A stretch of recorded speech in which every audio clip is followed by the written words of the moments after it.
gudoomiyaha golaha shacabka gudoomiyaha aqalka sare ra'iisul wasaaraha ku-xigeenka golaha wasiirada labada gole aqalka sare iyo golaha shacabka gudoomiyaha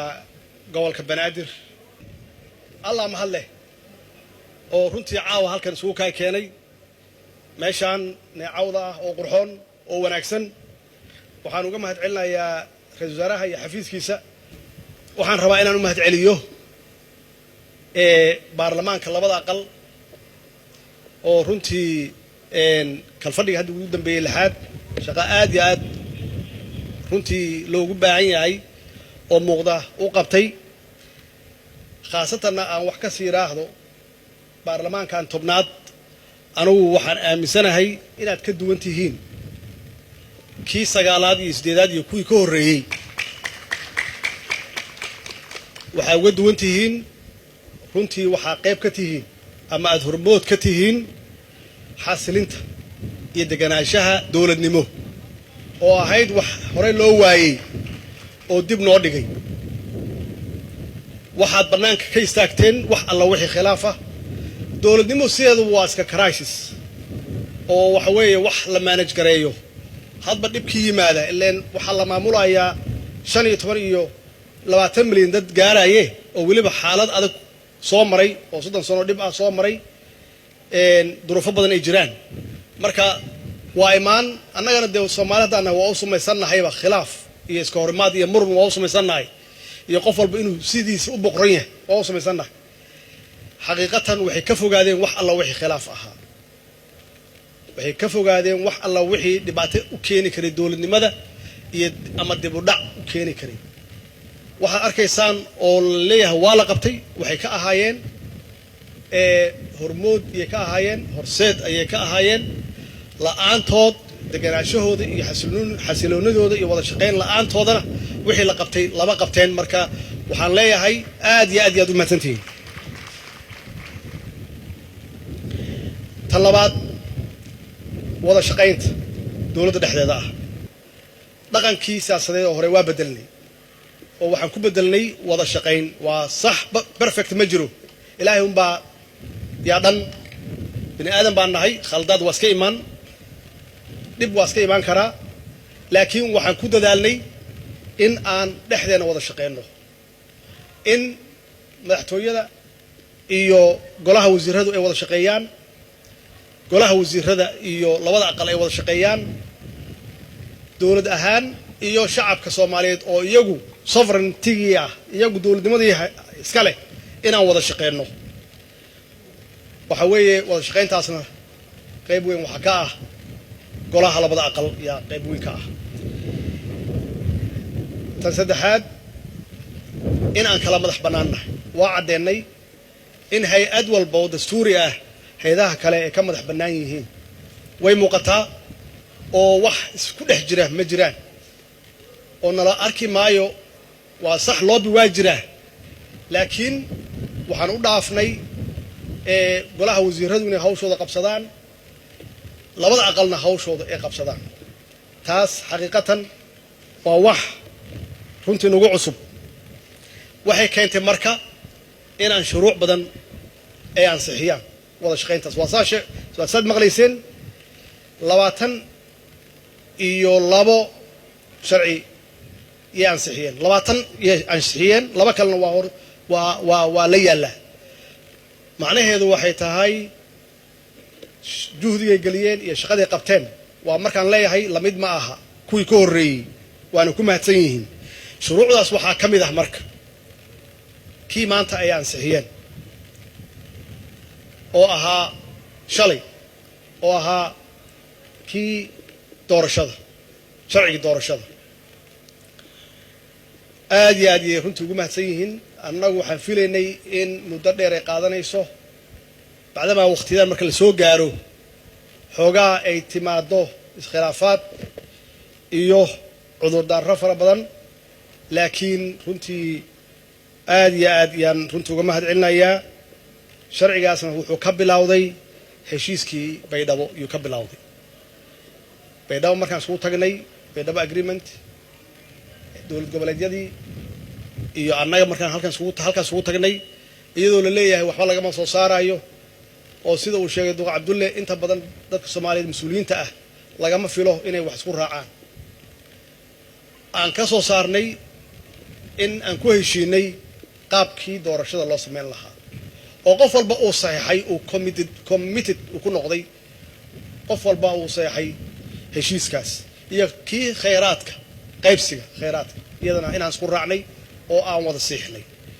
waxay ay saxiix aan wada saxnay in doorashada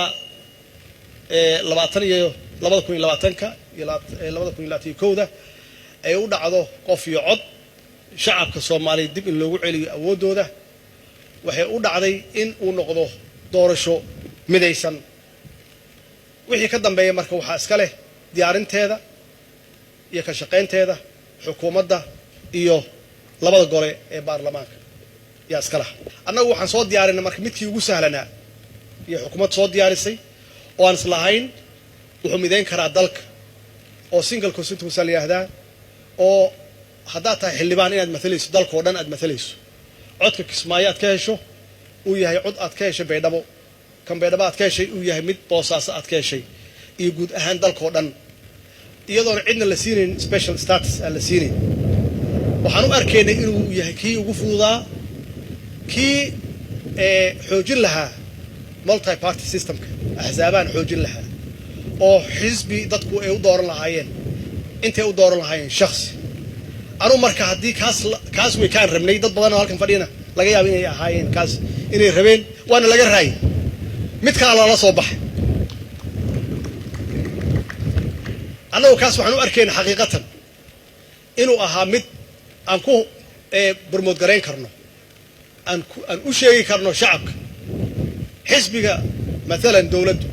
oo laga yaabo xildhibaano badan inay qayb ka yihiin inaan raano xildhibaanadani hawshaas soo qabteen hadaa doonaysaan xasilooni siyaasadeed iyo deganaansho dib u soo doorto laakiin waxaad la timaadeen mid annaga aan shaqo ku lahayn oo qof walba iskiis u raadsanayo xilkiisi laakiin aad sheeganaysaan ahzaab gaar aad ka sheeganaysaan laakiin dadka ay idinku codeynayaan shakhsi ahaan wixii aad tartay dadka aad tartay ama deegaankaas aad tartay qofkii diida marka sharcigaas waa qof aan rabin awoodda dadka in lagu celiyo maxaa yeelay mid annagu aan wadanna maaha waa mid golaha shacabka labada aqal oo shacabka Soomaaliyeed 15 milyan ama 20 milyan mathalaya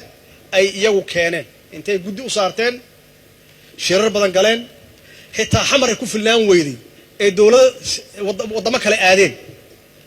si ay ugu dhuntaan oo ay u soo saartaan waxa ay u arkaan inay dan u tahay dalka waxa la filayaa marka bacdama kii annagu aan wadanay uusan ahayn inaan loobi ka gali doono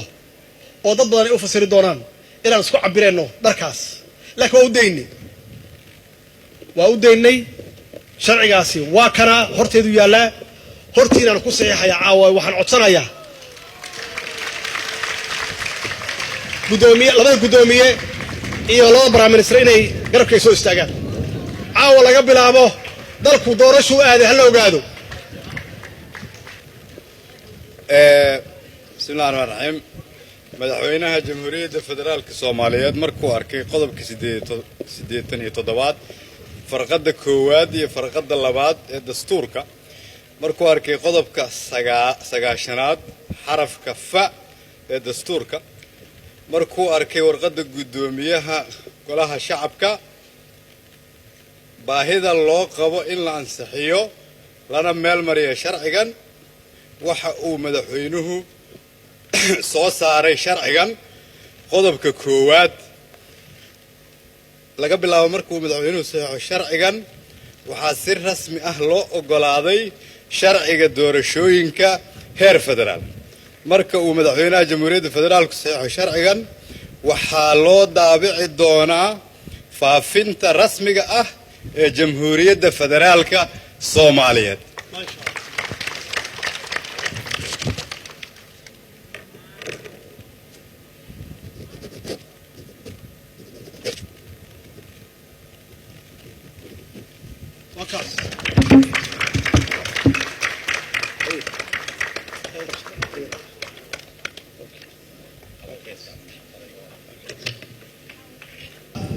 waxaan u hambaliyanayaa mar kale aan u bogaadinayaa baarlamaanka labada aqal xildhibaanada sharafta leh yaan u hambaliyanayaa waana intaan sheegayo weeye inay yihiin baarlamaankan tobnaad aniga kolleyba fakarkayga iyo ra'yigayga kii ugu fiicnaa ee dalka soo maray shacabka Soomaaliyeed waad aragtaan in dib lidinkugu soo celiyey awoodiinnii in gacanta laydin soo geliyey in golaha shacabka aqalka sare labadaba iyo anigu aan caawa halkan ku seexay inaan doonayno in aad gacanta ku qabsataan awoodiinna aad ugu codaysaan xisbiga aad doonaysaan iyo shakhsiga aad doonaysaan khaasatan dhalinyarada la yiraahdo 75% oo mustaqbalka iska leh oo qaarkood aaminsan inuu waqti badan ka lumay hadda awoodda gacanteeda kugu jirtaa waxaa loo baahan yahay in la iska dhigo qoryaha oo qalinka la qaato oo aad codaysaan aad u codaysaan qofka iyo xisbiga aad isleedihiin waa ugu wanaagsan yahay qaabiilka ka fogaada waxaan doonaynaa doorashadan inay noqoto doorasho nabad ah oo xalaala oo dadka dhan ay u siman yihiin maxaa yeelay waa markii ugu horeysay 50 sano ka bacdi awoodiinii gacantiin lagu soo celiyey waxaa idinka rabaa oo kaliya in idinkoo raalli ah aad doorataan cidda aad rabtaan waqtigii colaadda isjijiidka iyo isriixa waa dhammaaday maanta waxay tahay qofka aad dooranayso ama xisbiga aad dooranayso inaad ku doorato wax qabadka xisbiga iyo shakhsigaasi wuxuu u yahay marna ha ku dooran dan gaar ah marna yaan lagu dooran qabiil iyo qabyaalad maxaa yeelay waa soo marnay 30 sano iyo ummadeenu dhibaataysnayd dhiig badan u daatay hanti badan iyo dhaqaale badan ee burbureen maanta waxaan u dhaqaaqnay jidkii ama wadadii ama dariiqadii dimuqraadiyadda yaan u dhaqaaqnay haddii awoodiina gacanta lagu soo celiyey waa inaad u gudataan waajibaadkiina si nidaamsan xilkasnimo ay ku jirto oo dal jecel ah oo wadaniyad leh dawladdan waxay ka shaqaynaysaa in loo sinaado oo electionka ama doorashada ay u dhacdo si loo wada siman yahay oo xaq ah oo xalaal ah oo la arko oo la wada arko siyaasiyiinta waxaan leeyahay iimaansada shacabkiina iyo dadkiina iyo shuruucda hadda jirta oo kan uu kow ka yahay iimaansada credit cid gaar ah ku qaadanaysa ma jiraan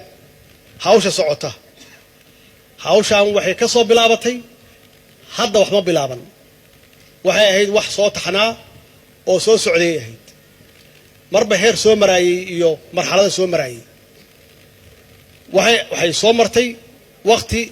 oday dhaqameed ee uu soo xulayay oo xildhibaanada soo xulayay oo garwadeen ka ahaa madaxweyne ka ahaa madaxweynihii hore Sheekh Shariif ka ahaa waxay keentay in xildhibaano ay yimaadaan xildhibaanadaasi meesha aan soo gaarno ay wax soo gaarsiiyaan madaxweynihii ku xigay yaa ku yimid oo lagu doortay oo xasan sheekh ahaa isna waa enhance gareey kor u qaaday wuxuu ka dhigay 51 qof in erga ah inay idin soo doortaan saasa halkan ku fadhidaan marka macnaheedu waxay tahay waxay soo qaateen oo ay ku leeyihiin legacy ama taariikh ku leeyihiin xilliyada iyo marxaladaha aan marayno oo hadda ay ugu dambayso inaan dadka aan taladii dib ugu celino iyo awoodoodan dib ugu celino marka creditka kulli waa la wada leeyahay ugu dambeyn hawshaani waxaa loo gudbinayaa guddiga doorashada madax bannaan iyaga laga rabaa inay la tashi ka sameeyaan oo ay kala tashadaan xildhibaanada ay kala tashadaan xukuumadda ay kala tashadaan civil society-ga ay kala tashadaan dadweynaha guud Soomaaliyeed ay kala tashadaan dawlad goboleedyada ay kala tashadaan beesha caalamka ay kala tashadaan maxaa yeelay talada adaa ku nool iyada kuma noola laakiin shaqo sahlan ma aha aan u duceyno Allah u fududeeyo ugu dambeyn sanadkan waxay ku aaday 60 guuradii ka soo wareegtay waqti aan qaadan xorriyadda 1960kii waa 60 jirsanay sanadkan July 1deeda waa 60 jirsanay waxay leedahay marka xusuus gaar ah dabaaldeg weyn oo aan ku faraxno ma jiraan oo dalkii wali dhibaatooyin badan yaa jira laakiin xusuus iyo taariikh aan wax ka baranno aan wax ku qaybsanno iyo leedahay oo aan muujino inaan intaas ka adagnahay oo resilient aan nahay oo aan muujino dalkeena inaan dib u dhisano oo aan muujino dib u heshiisiin dhab ah inaan galno oo aan muujino sidii aan ku keen lahayn midnimada Soomaaliyeed aan ku keen lahayn macnaheedu waa inaan wada istaagno xusuustaan 60 sano 30 sano waxaan ahayn dal iyo dad midaysan 30 sanona waa kala soconay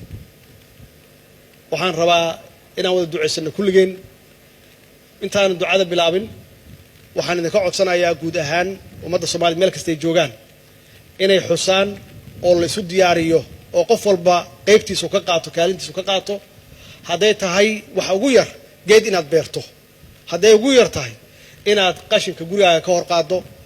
haddii kalena aad saacad ama 2 saacadood usbuuci aad galiso danta guud aad galiso si aan u nadiifsano qof walba meeshuu joogo hadda meeshaan joogno Muqdisho ay nadiif u noqoto burburka ka muuqda ee aan qurxisano aan u ekaysiino